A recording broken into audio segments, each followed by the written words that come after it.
pessoal, como é que vocês estão? Eu sou a Priscila, acho que a maioria de vocês já me conhece, eu sou psicóloga e todo mês eu venho aqui conversar com vocês a respeito de diversos temas importantes. Antes da gente começar a falar sobre o tema precisamente, como todos os vídeos, né, eu venho lembrá-los da importância de vocês se inscreverem nos canais da Casa de Acolhida, né, no YouTube, de curtirem os nossos vídeos, comentarem, compartilharem e também nas redes sociais, né, no Facebook e no Instagram, tá bom? Nós vamos hoje falar de um tema super importante que eu atrelei à questão da minha área, que é a saúde mental. Nós estamos no mês de outubro, e no mês de outubro, né, nós temos o que é chamado de Outubro Rosa. Assim como em setembro nós falamos do Setembro Amarelo, sobre o suicídio, agora no Outubro Rosa nós vamos falar sobre esse movimento, né, voltado para quê? Para a conscientização sobre a prevenção do câncer de mama. Então, hoje o tema é para todo mundo, mas especificamente voltado para as mulheres, né? Então, durante todo esse mês, vocês vão ver vários lugares iluminados com a cor rosa, pessoas na rua falando, andando com um lacinho rosa, né? O que é? São atividades, né, para conscientizar e incentivar as mulheres a realizarem os exames de rotina, né, e também do autoexame em relação às mamas, né? Então, assim, fazendo um atrelamento com a questão da saúde mental como psicóloga, né, a gente sabe que existem muitas complicações físicas, né, com relação ao câncer de mama, mas também existe um enfrentamento muito grande em relação à saúde mental quando a gente fala de uma mulher com câncer de mama, né? Então existe a ansiedade, o medo, a preocupação, tristeza e até quadros de depressão, eles podem perdurar, né, quando existe um diagnóstico de câncer de mama, né?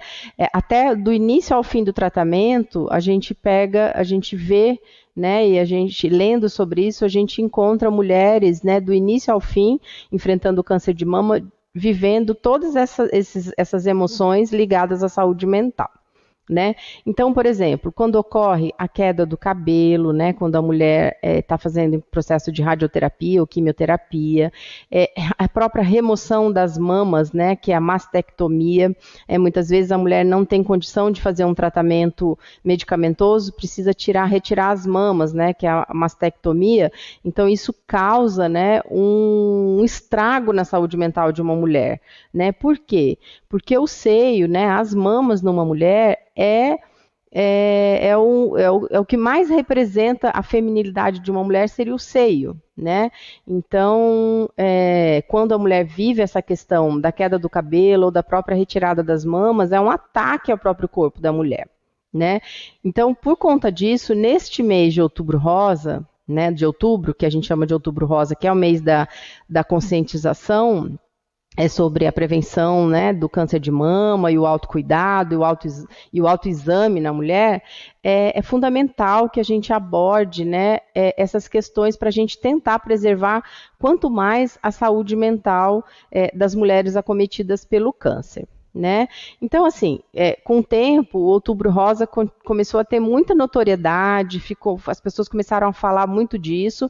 Isso foi muito importante, porque, afinal de contas, as mulheres deixaram de se esconder, né, atrás de um tema tão importante, um tabu, e começaram a ter atenção, a desmistificar este tema, inclusive em lugares do Brasil inteiro, em lugares de difícil acesso, as mulheres têm comentado e falado muito sobre esse tema importante, né?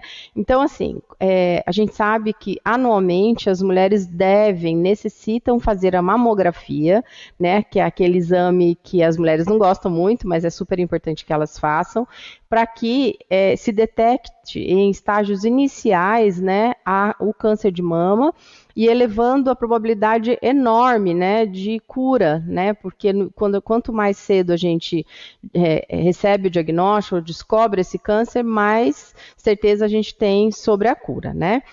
Outro benefício, além da conscientização e prevenção, né, do câncer de mama, que a gente vê no Outubro Rosa, é a união dessas mulheres todas que já tiveram câncer de mama.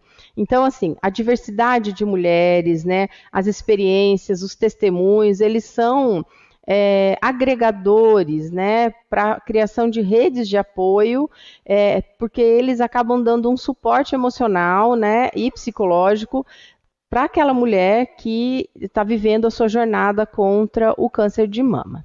Né? Mas como é que acontece? O que acontece com a saúde mental dessa mulher quando ela recebe o diagnóstico? Né?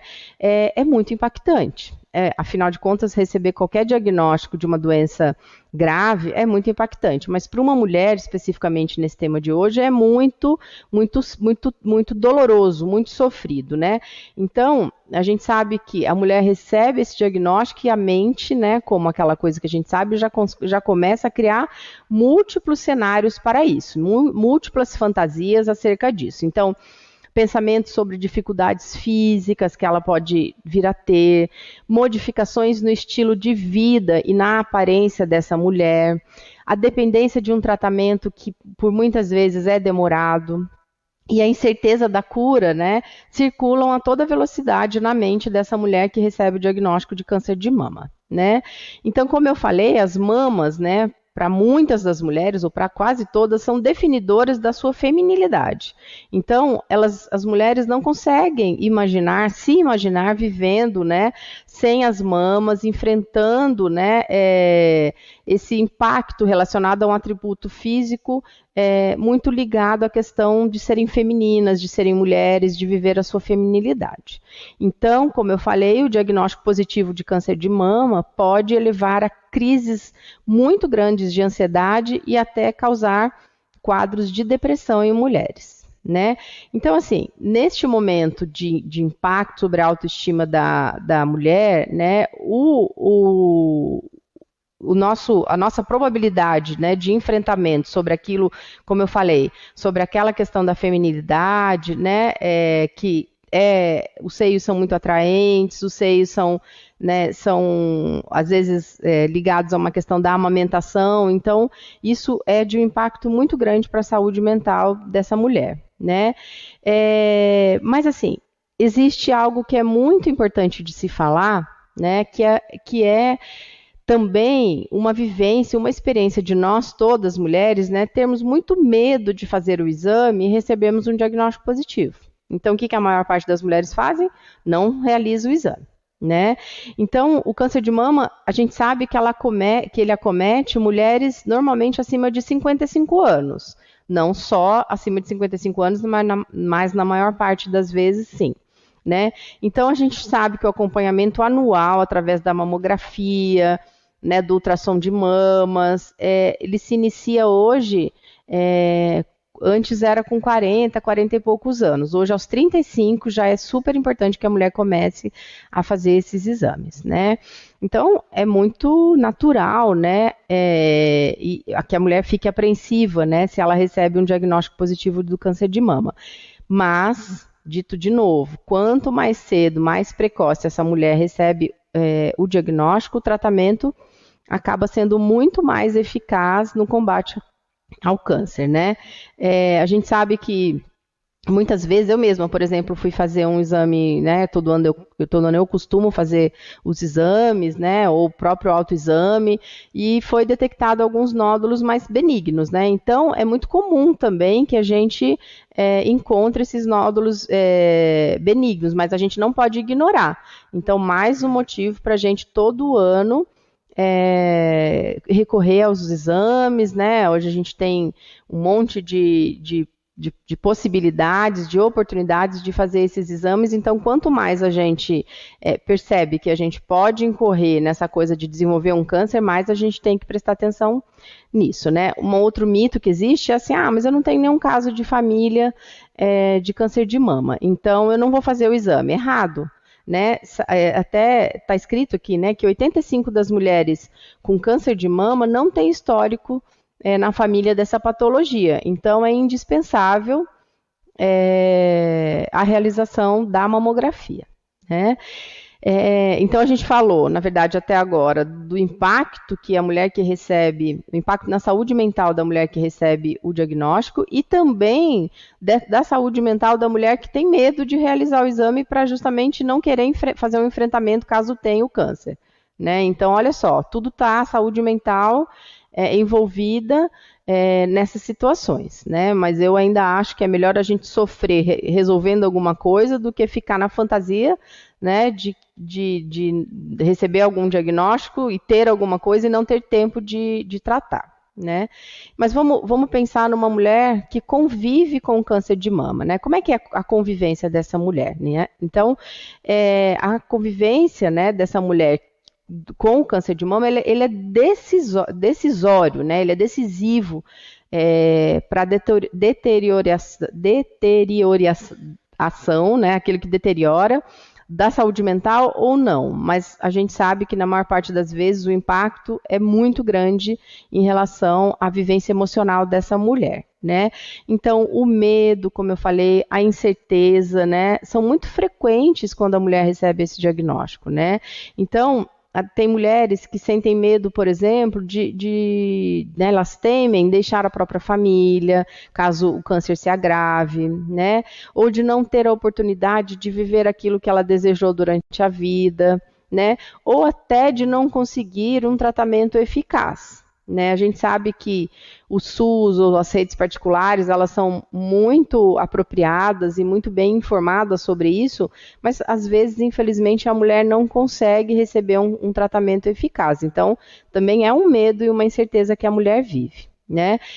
Um outro fator são as modificações corporais, como eu falei, né? Então, assim, não só no sentido da mastectomia, da retirada do seio, mas assim, da mudança mesmo, né? O remédio da quimioterapia, por exemplo, ele causa muitas questões no corpo de uma mulher. Então, é um inchaço, muitas vezes ela pode engordar, ela pode viver uma questão física de náusea, né? E isso tudo faz com que ela entre em desespero e sinta um pouco, inclusive, de vergonha em relação à reação das pessoas que convivem com ela. Então, às vezes, o que acontece? Elas se impedem de compartilhar o diagnóstico com os próprios entes queridos dela, né? Antigamente, eu me lembro, né, já há muito tempo atrás, as pessoas não falavam nem o nome de câncer, as pessoas falavam CA, né, para não falar o nome câncer, como se falar o nome câncer fosse um problema, ou fosse envergonhar aquela pessoa, fosse destituir a pessoa da própria vida, uma sentença de morte.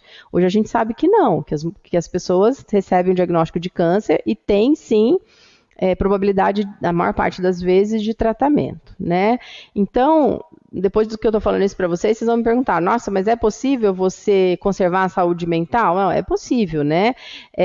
A gente precisa lembrar que a melhor coisa que uma pessoa pode fazer quando recebe o diagnóstico de câncer de mama é viver o presente, viver o momento presente, né? Então, assim, ele determina a qualidade de vida, né, e da própria saúde mental em relação ao futuro, porque ela vai vivendo dia após dia com o que ela tem, com as possibilidades que se abrem, com as oportunidades, né, em relação ao tratamento. Então, porque senão a doença, né, o câncer de mama, o câncer, a própria doença, ela fica parecendo uma coisa desproporcionalmente insuportável. A pessoa passa a não querer mais, ela não consegue mais pensar em saídas para a própria vida. Então, o ideal é viver um dia após o outro, né? A gente está indo para o finalmente desse vídeo, a gente tem ainda algumas coisas para conversar sobre o Outubro Rosa, sobre o diagnóstico recebido por uma mulher sobre câncer de mama, e no próximo vídeo, né, eu vou conversar um pouco com vocês sobre formas de cuidar da saúde mental quando já se convive com essa doença do câncer de mama. Tá bom? Espero que vocês tenham aproveitado e no próximo vídeo a gente continua a conversar. Até mais!